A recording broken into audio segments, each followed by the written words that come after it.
Brilliant. Shall we start?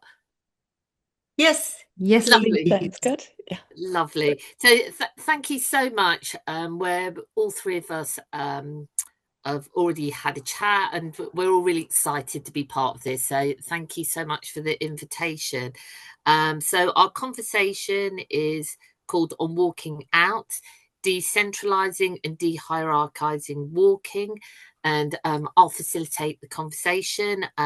My name is TANVEER AHMED. I'm a senior lecturer in fashion and race at Central St Martin's University of the Arts, London. And my research looks at how racism operates and manifests and how it functions in fashion. And we're joined, as Renata just said, by Jennifer Whitty, who's a senior lecturer in art and design at Auckland University of Technology in Aotearoa, New Zealand.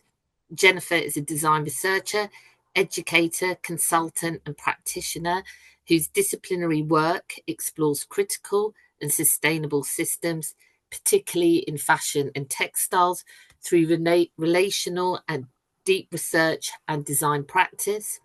And Chris STEYAERT is Professor of Organisational Psychology at the University of St. Gallen in Switzerland.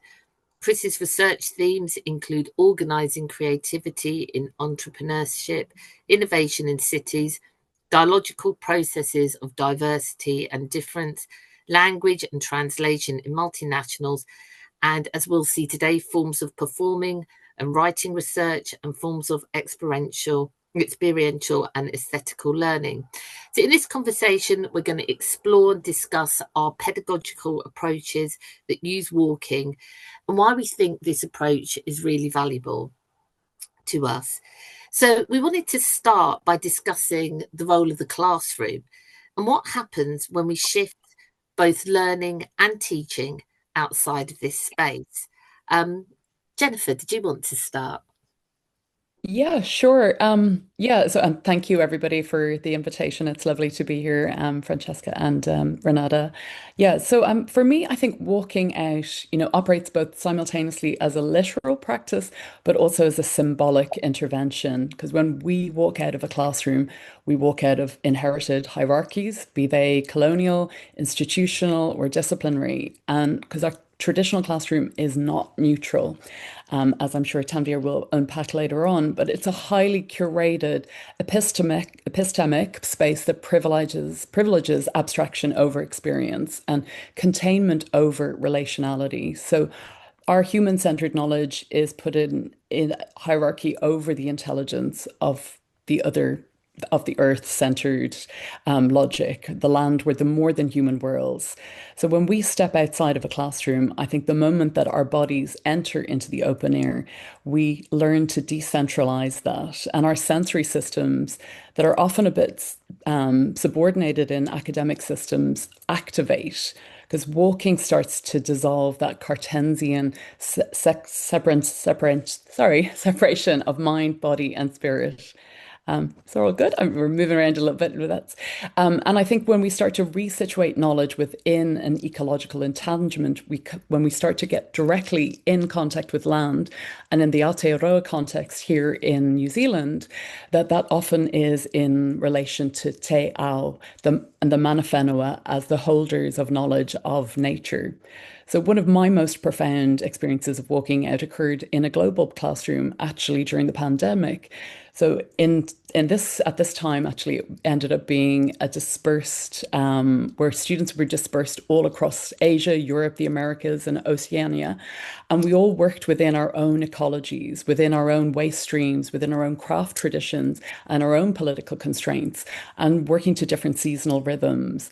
And so what kind of came about as a disruption from COVID actually meant that learning was anchored in a reality and a locality where students were designing using looms from branches of driftwood, creating materials from debris, and returning garments to the land. And their work started to unfold in a real time that I thought that brought fashion to a situated, relational, and context-dependent practice.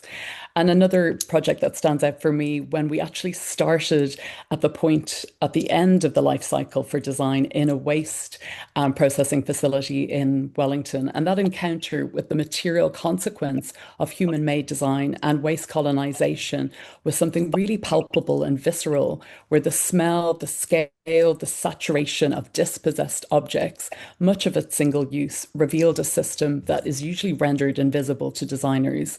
And that destabilized assumptions of design being benign or disconnected from environmental harm.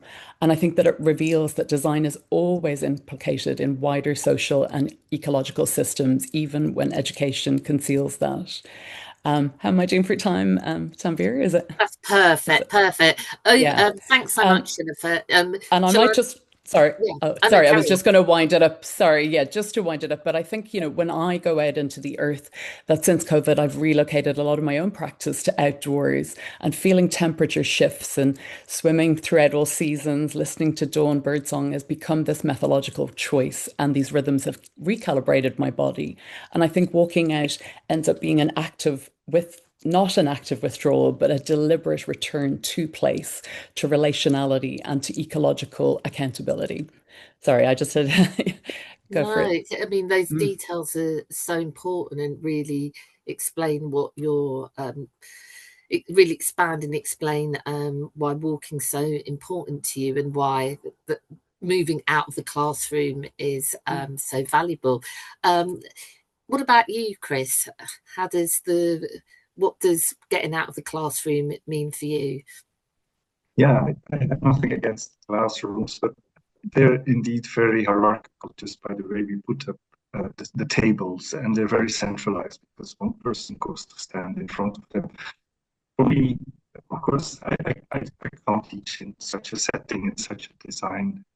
So usually I would mess up the whole classroom, but I've learned that it's much easier.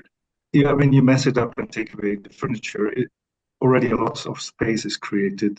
And usually students now come in with computers and they hide behind computers. So the whole educational setting is already very, very burdened by the way the space is set up.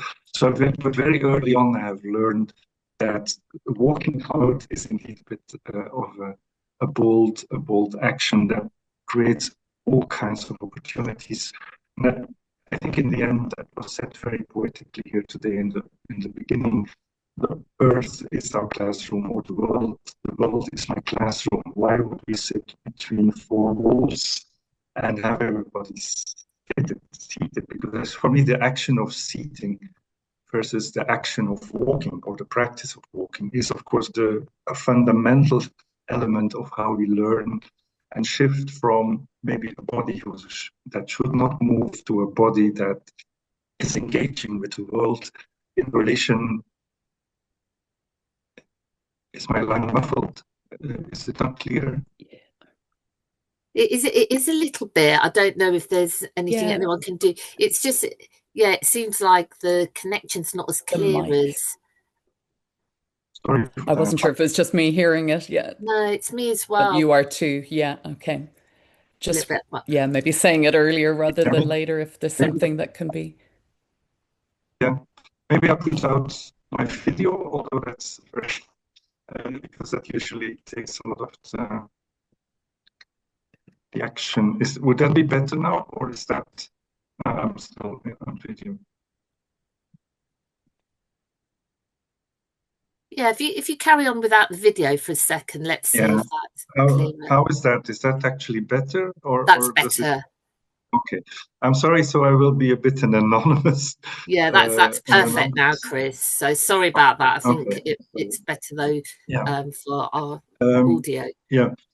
So to pick up my thread, I learned very early on that leaving the classroom is actually creates all kinds of possibilities. I as a young or an experienced teacher at the Copenhagen Business School, I was planned to give a course called Human Organization and Post-Structuralism.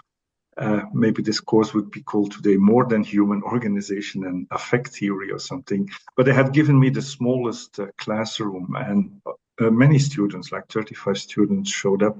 And I realized we can't do this class in such a narrow space. So I realized we should reorganize the class. I just had arrived in the city of Copenhagen. So I wanted to also to explore the city with the students. And I said, I will find a meeting room. And I found the biggest meeting space at the university. Because for me, walking out in the world also creates a kind of a democratic effect. It's not just me, the teacher, who's in power and said how should we do the class? Because at that time, the class was, the whole discussion was very much, should we teach on post-structuralism and on postmodernism, or should we try to act it out in teaching and learning? And so the students in that meeting made groups, and they found out certain spaces where we could do the class, and we went to all kinds of unexpected places, from an old church which was not anymore used as a church, but where there was a exhibition of smells. So we were kind of having this sensorial session, but we also had a session on gender, where the students had decided to ask a refugee home or a sheltered home for women if we could do it there. And of course, there we could only the female students could enter, the male students could not enter. So we had to actually do the class in the corridor or the entrance, and it created a very different gender dynamics in the class, and it was something the further discussions in the next weeks profited from. But I have to say, and I don't want to tell the whole story of my first class where I discovered that walking out creates all kinds of things. In the end, we also had an exam, which we did in this squatted area of Copenhagen, which is kind of an almost illegitimate space in. It's called Christiania. I guess some of you have heard about that. It was winter. It was very cold. So we had to kind of heat the space with wood. And it was a 2-day performance where the students brought their projects in a performative way. And of course, students are very stressed during examination times. But what happened is that on the second day, the students actually came back because they were curious what the other student groups were doing in their practice. And of course, we had early texts of Foucault and Derrida, and the students kind of blinded me as the teacher to show, in a way, to diminish my power of vision. So, of course, this is one experiment, but I think the element of going out of the classroom relates it then to walking, to the practice of walking, which kind of creates all kinds of new decentralization. Students walk out for days in my course. So I do all walk courses, I have to say, which can be up to 5 days. And students, have to experience the disorientation, but also the trust they get to organize their walks and to learn to walk. So once you've been out of the classroom, it's hard to get back into it.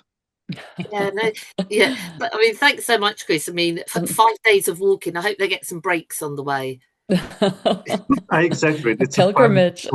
We would go to a city like Berlin for 5 days, and let's say 2 days and a half are pure walking, because then they have to analyze their observations and their materials. And I've been, if I can expand on that, I think for people who are in fashion learning, I think the city is in a way a natural habitat to learn about fashion industry, how people walk, how people dress, but also who takes care, who are the entrepreneurs in the city who start certain second-hand shops, how a city cares about clothes, but also it creates lots of segregation. Of course, cities are socially segregated, so some people can walk into a high fashion shop, but do we know who enters this kind of shops, who is destined to go to very brand shops, which kind of, and of course from there you can trace all the way back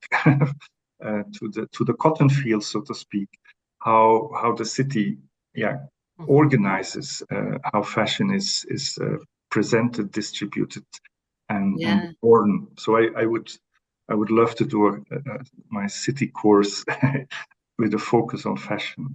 Exactly. I mean, as you're saying, it actually reminds me, I would ask students in London to go to the most expensive street in London, which is Bond Street, and to do some ethnography there. And then on the same day, go to a local area that had high immigrants. So it's a place called Southall in West London that has a lot of South Asian population, and to make a comparison between the two.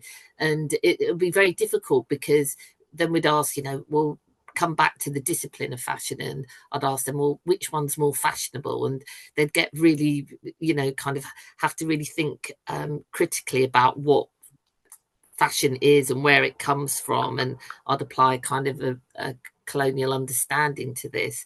But I think doing that kind of work, actually, I just was chatting in my breakout room with Philip Rupp, who was talking about getting students to go and look in Berlin at different, sit in a cafe and just look at people and understand about their clothing. So it kind of resonates with what we're talking about here, but also just thinking about how we learn as well here from the learner's perspective. And one of my most memorable times of being at school was having a teacher that took us out of the classroom. And I really did have one of these very quirky teachers who, for history, took us out of the classroom and sat us under local trees. And it would be different trees, and we'd walk between the trees. And, I don't remember much from school, but I remember that teacher. And yes, I did get an A in history, even though I didn't do much studying, because I was so inspired by that teacher. So also, thinking about these pedagogies through the learner as well, and how we're so focused on what we do, but how people learn, it makes such an impact to them. And these are really lifelong impacts, because it has, it's such a different thing to be out of this space. We were going to move on to talk about embodiment and affect, because it's so central to this process of pedagogy. And I was thinking perhaps we could speak more about that, starting with you, Chris, and maybe giving some more examples of how embodied learning and affect, how it takes place in your walking pedagogies, and how it de-hierarchizes the pedagogical process for you. Maybe we could start with you, Chris. Yeah, I hope my sound is good for the moment. It's perfect. We can hear you really clearly now. Okay. I'm worried Someone lives near Southall. Did you see the chat? I mean, I tried to say already something about, I think walking is a very different thing than just sitting down. I mean, we all know that, but we ask children, for instance, they learn by playing. And I think, for me, walking is also a form of playing. I think we have to learn to walk, and there are different ways of learning to walk. Of course, some have already referred to the situationists here today, who did this kind of drifting, this almost exploring the city by chance. Because I think we use the city and the urban walking often in a very instrumental way. We're just on our way to somewhere. But I think, and you were wondering, TANVEER, 5 days walking in the city, it is actually a huge challenge for students, especially this generation, to actually wander around in the city and not knowing what to look for, maybe first, feeling disoriented. So it's actually a pedagogy also who doesn't bring us straight forward to a learning achievement. It is actually learning to use your body again, learning to be sensorial. And I think maybe this sounds very one-sided and critical. We don't even need a pandemic to say that we have a kind of a sensorial lockdown, because when I sit on a metro, everybody has headphones on. Nobody is talking to each other. Nobody is looking. Everybody creates an own sensorial world, which is very nice, probably, but also very narrow. So what I see is that students have to learn to use all their senses, and that can take a whole new learning process. And this playfulness, like drifting, creates also students start to create challenges for themselves. As I said, we do this course in Berlin, and we changed the topic. One year we do immigration, another year we would do ecological and sustainability. Last year we did affective atmospheres, and we usually never explore ethnographically the middle of the city or the touristic part, but Berlin is different neighborhoods, or Kieze as they call it. So you can actually spread the class of 40 in 10 groups of 4, and they each map out the atmosphere of a part of the city, or try to understand how immigration is visible and organized there in the city, what are immigrants people do there, and so on and so on. And one year we had a group of students. They decided to capture the atmosphere of the metro, and the metro system in Berlin is quite old, but it also has a circle line which goes in a circle literally, and so and they decided to do that for 24 hours. So they kind of challenged themselves to, as a group of 4, they would circle that line and try to capture the variation of atmospheres for 24 hours, which is kind of a whole new. It was their choice. We thought maybe as teachers, oh wow, do you really want to do that? But of course, they really challenged themselves to take on such a task, and to embodily also experience their tiredness, their boredom, maybe in the middle of the night, but also, I think they were at the end of it a little bit high. But that this kind of extreme experience, extreme moments, create a very different relation than to the topic when they start to work it out. And so I think the city, walking in the city, challenges our embodied learning and opens up our embodied learning in many ways, playfully, but maybe also very, very challengingly. Yeah, no, I mean, the 24-hour walk and how that would affect you. That sounds, really interesting, and thinking about different temporalities within this context. And for you, Jennifer, embodiment and affect, how does it impact on learning and teaching? Yeah, it's so central. I think it's that Cartesian divide that I mentioned briefly, and I think Chris is touching on as well, that like reconnecting with our mind, body, and potentially spirit, like something higher, that this body is, a primary site of knowledge, because a lot of Western traditions have really treated the body as somewhat secondary, as unreliable. But I think walking repositions it as a vessel of perception, of memory, of relational intelligence, as we start to understand more about the thinking gut, and we understand perception and reconnect with the sensory. You were saying that teacher that brought you outside, like I wonder, a big part of that probably was that you were using all your senses. You were there, you were present, you were physically, you were, smell is one of the most powerful senses that will bring us to another time and place. And when we activate all of those things, and not just, we rely a lot on passive and the visual, and fashion in particular really prioritizes the visual. So I think all of that starts, that it's not simply sensory, it's actually epistemic. It's a shift where colonial and industrial systems that kind of cultivate this disembodiment. And, I've been kind of digging into a bit more how we've, prioritized cognition over sensation, speed over attunement, human dominance over ecological reciprocity. And that severing, though, of mind from body from land, and humans from more than human, does that, create passive subject, or passive, that are anxious, that are, we become in a cycle of consumerism without meaning or searching for meaning through that.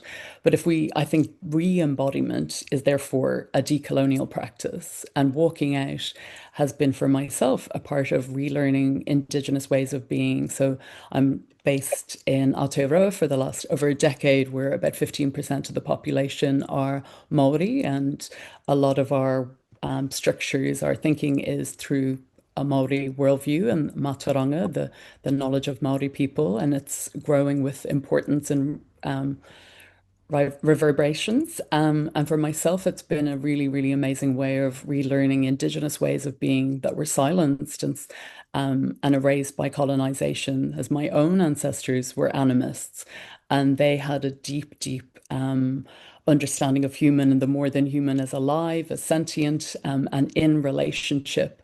And it's that like fine tuning and getting back into a kind of sophisticated ecological awareness and attunement with seasonal rhythms.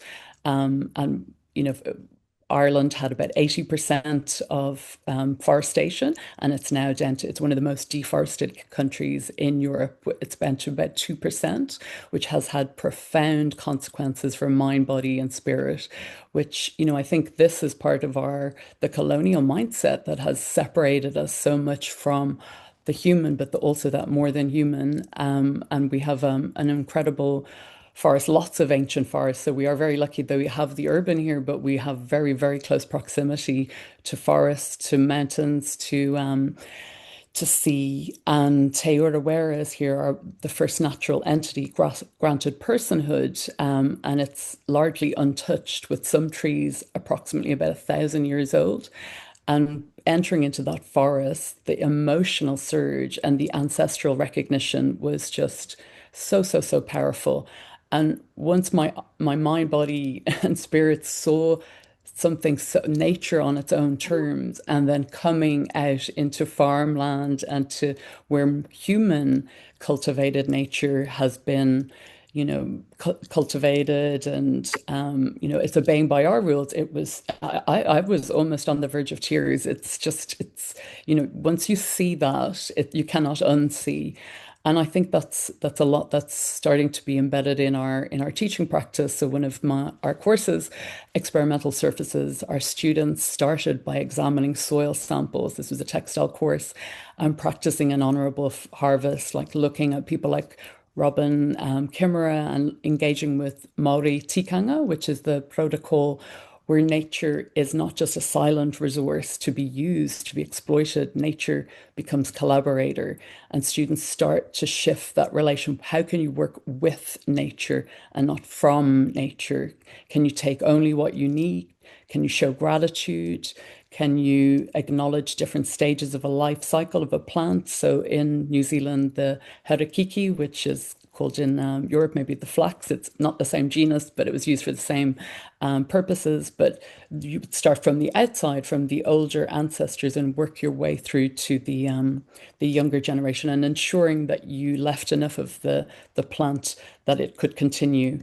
And so I think when we start to think of nature as not just even a singular lens, like a lawn, that's actually a lawn, even in itself, is a huge thriving set of interdependencies, of multi-species communities. And I think all of those things start to get us to shift away and think fashion is a soil to soil system.